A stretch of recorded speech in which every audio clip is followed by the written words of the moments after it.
à la mirepoix, chartreuse à la Mauconseil, poulets à la Villeroy, potage à la Condé, gigot à la Mailly, owe their titles to celebrities of the day, and the Pompadour gave her name to various others. The Jesuits Brunois and Beaujon, who wrote a preface to a contemporary treatise on cookery, 1739, described the modern art as more simple, more appropriate, and more cunning than that of old days, giving the ingredients the same union as painters give to colours, and harmonizing all the tastes. The very phrase cordon bleu, strictly applied only to a woman cook, arose from an enthusiastic recognition of female merit by the king himself. Madame du Barry, piqued at his opinion that only a man could cook to perfection, had a dinner prepared for him by a cuisinière with such success that the delighted monarch demanded that the artist should be named, in order that so precious a cuisinier might be engaged for the royal household. "Allons donc, la France!" retorted the ex-grisette. "Have I caught you at last? It is no cuisinier at all, but a cuisinière, and I demand a recompense for her, worthy both of her and of your majesty. Your royal bounty has made my negro Zamore governor of Lucienne, and I cannot accept less than a cordon bleu, the royal order of the Saint-Esprit, for my cuisinière." The French Revolution was temporarily a blow to Parisian cookery, as to everything else of the Ancien Régime. Not a single turbot in the market, was the lament of Grimaud de la Reynière, the great gourmet, and author of the Manuel des Amphitryons, 1808. But while it fell heavily on the class of noble amphitryons, it had one remarkable effect on the art which was epoch-making. It is from that time that we notice the rise of the Parisian restaurants. To 1770 is ascribed the first of these, the Champ d'Oiseau, in the Rue des Poulies. In 1789 there were 100. In 1804, when the Almanach des Gourmands, the first sustained effort at investing gastronomy with the dignity of an art, was started, there were between 500 and 600, and in 1814 to such an extent had the restaurants attracted the culinary talent of Paris, that the allied monarchs, on arriving there, had to contract with the two brothers Very for the supply of their table. Among the great gastronomic names of Napoleon's day was that of his chancellor, Cambaceres, of whose dinners many stories are told.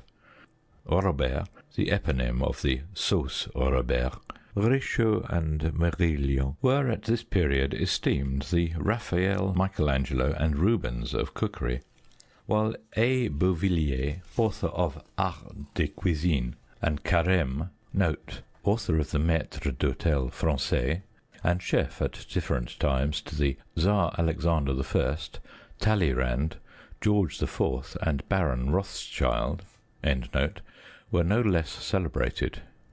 Perhaps the greatest name of all in the history of the literature of cookery is that of Anthelme Brillat-Savarin, 1755 to 1826, the French judge and author of the Physiologie du Goût, 1825, the classic of gastronomy. In England, Louis Eustache Ude, Charles Elmé Francatelli, and Alexis Soyer carried on the tradition, all being not only cooks, but authors of treatises on the art.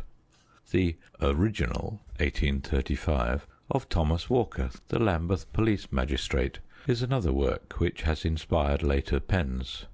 Like the Physiologie du Goût, it is no mere cookery book, but a compound of observation and philosophy.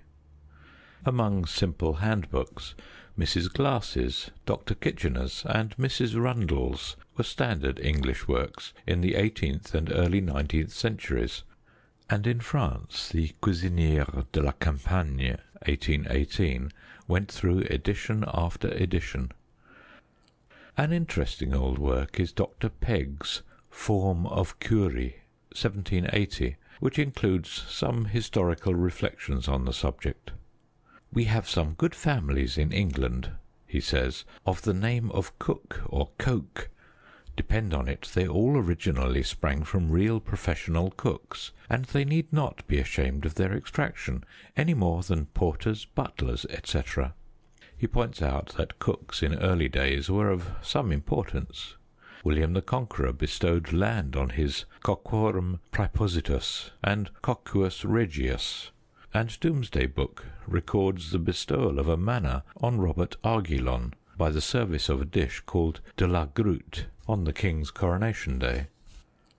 At the present time, whatever the local varieties of cooking and the difference of national custom, French cooking is admittedly the ideal of the culinary art, directly we leave the plain roast and boiled; and the spread of cosmopolitan hotels and restaurants over England, America, and the European continent has largely accustomed the whole civilized world to the Parisian type.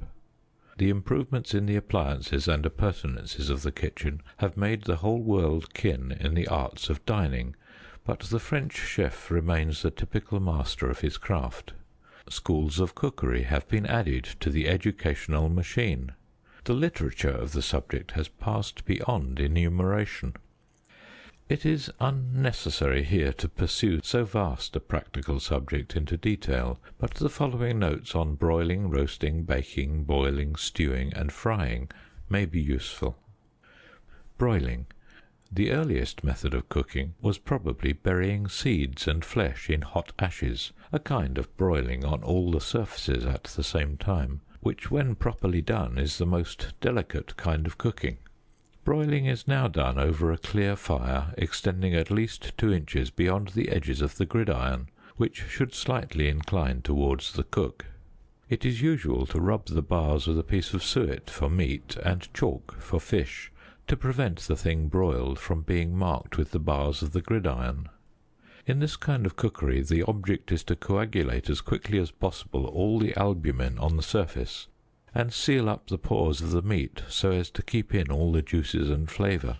It is, therefore, necessarily thoroughly to warm the gridiron before putting on the meat, or the heat of the fire is conducted away while the juices and flavour of the meat run into the fire. Broiling is a simple kind of cookery, and one well suited to invalids and persons of delicate appetites. There is no other way in which small quantities of meat can be so well and so quickly cooked. Broiling cannot be well done in front of an open fire, because one side of the meat is exposed to a current of cold air. A pair of tongs should be used instead of a fork for turning all broiled meat and fish. Roasting. 2 conditions are necessary for good roasting: a clear bright fire and frequent basting. Next to boiling or stewing, it is the most economical method of cooking. The meat at first should be placed close to a brisk fire for 5 minutes to coagulate the albumen. It should then be drawn back a short distance and roasted slowly. If a meat screen be used, it should be placed before the fire to be moderately heated before the meat is put to roast. The centre of gravity of the fire should be a little above the centre of gravity of the joint. No kitchen can be complete without an open range, for it is almost impossible to have a properly roasted joint in closed kitcheners. The heat radiated from a good open fire quickly coagulates the albumen on the surface, and thus to a large extent prevents that which is fluid in the interior from solidifying. The connective tissue which unites the fibres is gradually converted into gelatin and rendered easily soluble. The fibrin and albumin appear to undergo a higher oxidation and are more readily dissolved. The fat cells are gradually broken, and the liquid fat unites to a small extent with the chloride of sodium and the tribasic phosphate of sodium contained in the serum of the blood. It is easily seen that roasting, by coagulating the external albumin, keeps together the most valuable parts of the meat, until they have gradually and slowly undergone the desired change. This surface coagulation is not sufficient to prevent the free access of the oxygen of the surrounding air. The empyreumatic oils generated on the surface are neither wholesome nor agreeable, and these are perhaps better removed by roasting than any other method except broiling. The chief object is to retain as much as possible all the sapid juicy properties of the meat, so that at the first cut the gravy flows out of a rich reddish colour, and this can only be accomplished by a quick coagulation of the surface albumen. The time for roasting varies slightly with the kind of meat and the size of the joint. As a rule, beef and mutton require 1/4 hour to the pound, veal and pork about 17 minutes to the pound. To tell whether the joint is done, press the fleshy part with a spoon. If the meat yields easily, it is done. Baking meat is in many respects objectionable, and should never be done if any other method is available. The gradual disuse of open grates for roasting has led to a practice of first baking and then browning before the fire. This method completely reverses the true order of cooking by beginning with the lowest temperature and finishing with the highest. Baked meat has never the delicate flavour of roast meat, nor is it so digestible. The vapours given off by the charring of the surface cannot freely escape, and the meat is cooked in an atmosphere charged with empyreumatic oil. A brick or earthenware oven is preferable to iron, because the porous nature of the bricks absorbs a good deal of the vapour. When potatoes are baked with meat, they should always be first parboiled, because they take a longer time to bake, and the moisture rising from the potatoes retards the process of baking and makes the meat sodden. A baked meat pie, though not always very digestible, is far less objectionable than plain baked meat. In the case of a meat pie, the surfaces of the meat are protected by a bad conductor of heat from that charring of the surface which generates empyreumatic vapours, and the fat and gravy, gradually rising in temperature, assist the cooking, and such cooking more nearly resembles stewing than baking. The process may go on for a long time after the removal of the meat from the oven, if surrounded with flannel or some bad conductor of heat. The Cornish pasty is the best example of this kind of cooking. Meat, fish, game, parboiled vegetables, apples, or anything that fancy suggests, are surrounded with a thick flour and water crust, and slowly baked. When removed from the oven and packed in layers of flannel, the pasty will keep hot for hours. When baked dishes contain eggs, it should be remembered that the albumen becomes harder and more insoluble according to the time occupied in cooking. About the same time is required for baking as roasting. Boiling is one of the easiest methods of cooking, but a successful result depends on a number of conditions which, though they appear trifling, are nevertheless necessary. The fire must be watched so as properly to regulate the heat. The saucepan should be scrupulously clean and have a closely fitting lid, and be large enough to hold sufficient water to well cover and surround the meat, and all scum should be removed as it comes to the surface. The addition of small quantities of cold water will assist the rising of the scum. For all cooking purposes, clean rain water is to be preferred. Among cooks a great difference of opinion exists as to whether meat should be put into cold water and gradually brought to the boiling point, or should be put into boiling water.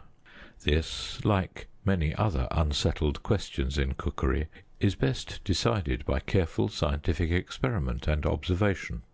If a piece of meat be put into water at a temperature of 60 degrees and gradually raised to 212 degrees, the meat is undergoing a gradual loss of its soluble and nutritious properties, which are dissolved in the water. From the surface to the interior, the albumen is partially dissolved out of the meat.